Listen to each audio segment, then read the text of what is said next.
Vamos falar do Bolsa Família, o programa que é, de fato, o maior programa social do nosso país. Nós vamos esclarecer dúvidas sobre o programa com a Adriana da Silva, ela que é coordenadora do Bolsa Família aqui em nosso município. Adriana, seja muito bem-vinda ao Câmara Agora, um assunto muito importante que eu tenho certeza que tem muita gente que está nos acompanhando que tem muitas dúvidas. Seja muito bem-vinda.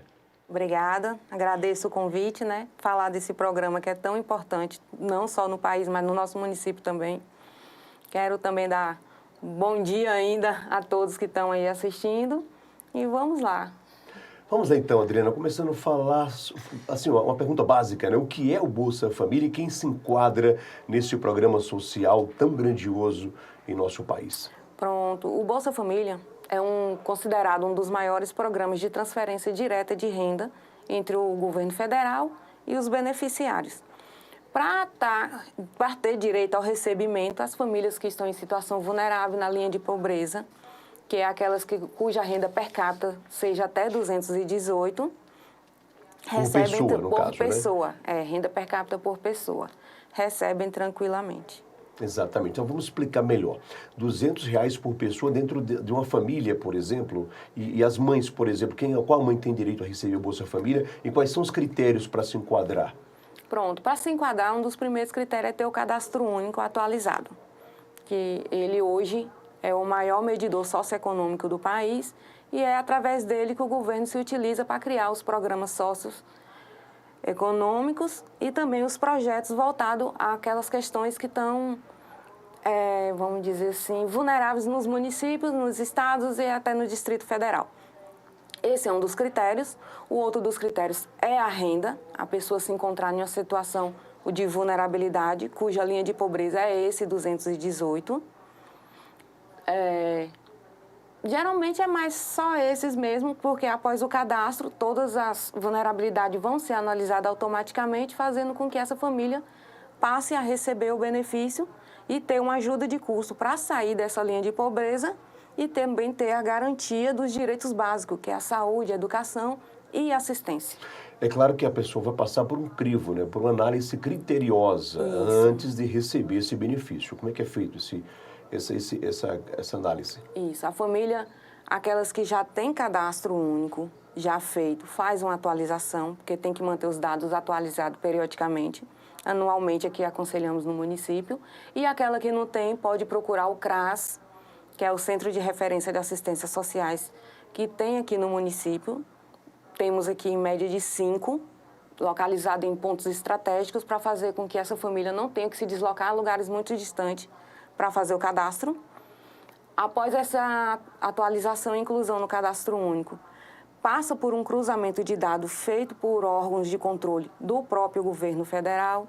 Ele vai ali checar na Receita Federal, as documentação, no TRE, no IBGE, na própria saúde. Todos os órgãos de controle se juntaram para fazer esse cruzamento e, após esse cruzamento, identificado a vulnerabilidade daquela família, ela passa, então, a receber o Bolsa Família. Agora, Adriana, quais são os principais motivos que levam as pessoas a perderem o benefício do Bolsa Família aqui em nosso município? Para mim, não chega sempre a perder. Temos, junto com essa automatização, esse cruzamento de dados, chamado processo de qualificação cadastral, que nele inclui 2 processos, a averiguação cadastral e a revisão cadastral. A averiguação é aquele processo cujo ele, após análise, identifica que a composição familiar está incorreta, a renda declarada está incorreta, que há inconsistências, precisa passar por uma nova atualização para que esse benefício dê continuidade de recebimento. A revisão cadastral são aquelas famílias que ultrapassaram o limite para atualização, ou seja, passaram mais de 24 meses sem atualizar. Aí corre um risco de um bloqueio, suspensão, que com a atualização cadastral feita, tendo essa pendência sanada, ela não tem, volta a receber novamente, a gente faz o desbloqueio, pede com que a suspensão seja revertida e ela continua recebendo. O cancelamento é só se constatar que há inveracidade das declarações dessa família, que aí ela saiu do programa não porque também está omitindo informações, mas sim porque já superaram essa vulnerabilidade. Em caso do benefício suspenso, aí você ficou 2, 3 meses sem receber, depois você faz a atualização, volta a receber, você recebe retroativo ou não? Nos bloqueios, sim. Nos bloqueios. Suspensão, não. Alguns casos a gente ainda consegue fazer a reversão e pedir com que eles sejam recebidos. Mas é bem mais complicado, porque para a gente faz a análise, vai lá, faz a verificação dos dados, atualiza, volta para o cruzamento de dados, aí fica a cargo do governo federal saber se vai dar o retroativo ou não. Mas mais de 80% a gente consegue fazer com que sejam Essa atualização, Adriana, ela é feita anualmente, e a importância dessa atualização para vocês do Bolsa Família? Porque a gente sabe que muita gente pode cadastrar, receber o Bolsa Família, depois consegue um emprego com carteira assinada e automaticamente pode ser já desenquadrado do programa, né? Pronto, Flávio, foi até bom você tocar nesse assunto. Aqui no município, aconselhamos fazer com que essa atualização seja anualmente. Porém, a família tem até 24 meses para fazer essa atualização. Por que, Adriana, aqui no município vocês aconselham anualmente? Para que ela não entre nos processos de averiguação e revisão e seja penalizada. Porque às vezes acontece da família, eu esqueci de ir, não tive tempo. Então, anualmente, evita com que ela passe pelos processos. Mas, tudo tem exceção, né? Temos muitas famílias que possuem essas inconsistências, que possuem ainda, entram na revisão cadastral. Temos os cadastros de 2022 aí agora que estão sendo convocados, que o MDS convoca tanto pelo extrato quanto por mensagem de SMS hoje. E essas famílias vêm até a gente atualiza os dados. Esqueci o restante da pergunta, como foi? É exatamente sobre essa questão da atualização cadastral, né? Que é fundamental. É fundamental. Pode a família se dirigir ao CRAS. Tem aqueles casos onde a gente tem a necessidade de fazer a entrevista domiciliar, por conta que as famílias em averiguação são divididas em públicos e tem públicos que é necessário. Identificou renda, a família foi lá, não declarou. Hoje, com o cruzamento de dados e o povoamento, que o governo federal chama de povoamento, que é onde o CNIS, ele mesmo, ao identificar a renda, ele já insere no cadastro daquela família, bastando apenas as confirmações de dados dela, caso sejam confirmadas, ou se houve divergência, elas conseguir trazer a documentação necessária para a gente poder tirar essa renda que foi colocada equivocadamente. Exato. Adriana, uma pergunta que eu tenho uma curiosidade, inclusive muita gente deve estar nos acompanhando agora tem também essa curiosidade. Com a carteira assinada, é verdade ou mito que o Bolsa Família ele é bloqueado, ele é suspenso? Digamos que a senhora conseguiu um emprego na casa de família e precisa registrar a carteira porque a família não aceita que ela trabalha na informalidade. Automaticamente ela é desligada do Bolsa Família? Não, não.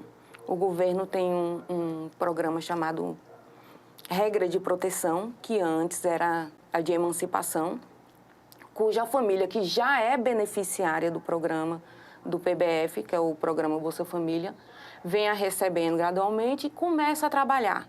Ele entende que essa família não é porque começou a trabalhar que já tem a sua vulnerabilidade já resolvida. Ele continua pagando 50% do valor do programa por um certo período, que hoje, a partir de julho, quem entrar no programa recebe essas 12 parcelas. Ainda ficam recebendo por mais um ano, 50%, até ele identificar que a pessoa já estabilizou no trabalho, não tem mais o risco de perder. E se porventura, Adriana, a partir dessas 12 parcelas eu tiver meu benefício cancelado, como é que eu faço? E perder meu emprego?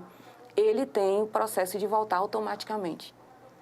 Perdeu o emprego, atualiza, são público prioritário para voltar ao recebimento. Muito boa essa informação, Adriana, porque tem muitas dúvidas com relação à questão de perder ou não Bolsa Família estando com carteira assinada. A questão da escolaridade é fundamental também, as crianças que fazem parte e compõem aquela família estarem frequentando a escola. E como é feito esse processo de vocês fiscalizarem se estão frequentando a escola ou não? Pronto, os processos de condicionalidades. Como um dos, vamos dizer assim, um dos objetivos do programa do Bolsa Família não é só a superação da pobreza com a transferência de renda, mas com que a família tenha os direitos básicos delas de saúde, educação e assistência garantido. Uma das condições, vamos chamar condições por ser condicionalidade, é que a família mantenha os seus filhos em idade escolar. tendo a frequência na escola e mantenha aquelas crianças, tanto os nutris, com a vacinação em dia e o peso nutricional. Como é feito isso aí? O programa tem os operadores masters.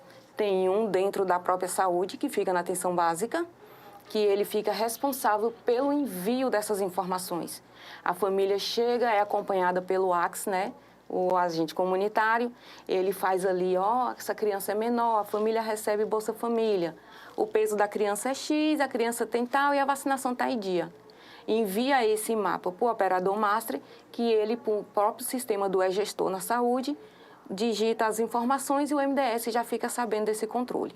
Na educação, temos também um outro operador master, que fica responsável pela frequência. Todas as escolas mandam a frequência daquelas crianças que possuem famílias beneficiárias do Bolsa Família e ela envia pelo sistema presença a frequência deles, constando que essa família está realmente dentro dos critérios de recebimento. Há momentos, há famílias que possuem casos que a gente sabe que a vulnerabilidade aí, tem família que passa por situações onde os alunos faltam a aula ou ela não consegue o atendimento na saúde, é onde entra a assistência social com acompanhamento dessas famílias. A equipe de referência, que é composta por um assistente social, um psicólogo e um pedagogo, faz o acompanhamento, tenta entender a vulnerabilidade e o porquê dessa criança não estar tendo acompanhamento da vacina e não ter a frequência escolar correta, entra de acordo com a rede, tenta falar com a escola, tenta falar com o posto de saúde para entender essa situação e a gente entra com o sistema do SICOM indicando o motivo dessa falta, fazendo com que esse benefício não seja suspenso e nem a família sofra penalidades com a perca do benefício. Perfeito. Muito obrigado, Adriana. Informações realmente relevantes, muito importantes mesmo. São muitas as dúvidas. Nosso tempo está se encerrando, mas a gente agradece muito pelos seus esclarecimentos. Eu que agradeço. Quero deixar aqui onde fica os CRAs, para aqueles que ainda não conhecem, que ainda não têm cadastro. Temos 5 CRAs aqui dentro do município. Um fica localizado na Santa Luzia, o CRAS 2 na Morada da Lua, o CRAS 3 no bairro São Pedro, o 4 na Vila Brasil e o 5 na Vila Morim. Quem está nessas proximidades pode se dirigir ao CRAS, que tem um técnico do CAD único já capacitado para fazer esse atendimento e a entrevista ser completa para poder o envio e elas terem direito aos seus benefícios. Tá, Joia. Muito obrigado. Mais uma vez, conversamos com a Adriana da Silva, coordenadora do programa Bolsa Família aqui na cidade de Barreiras.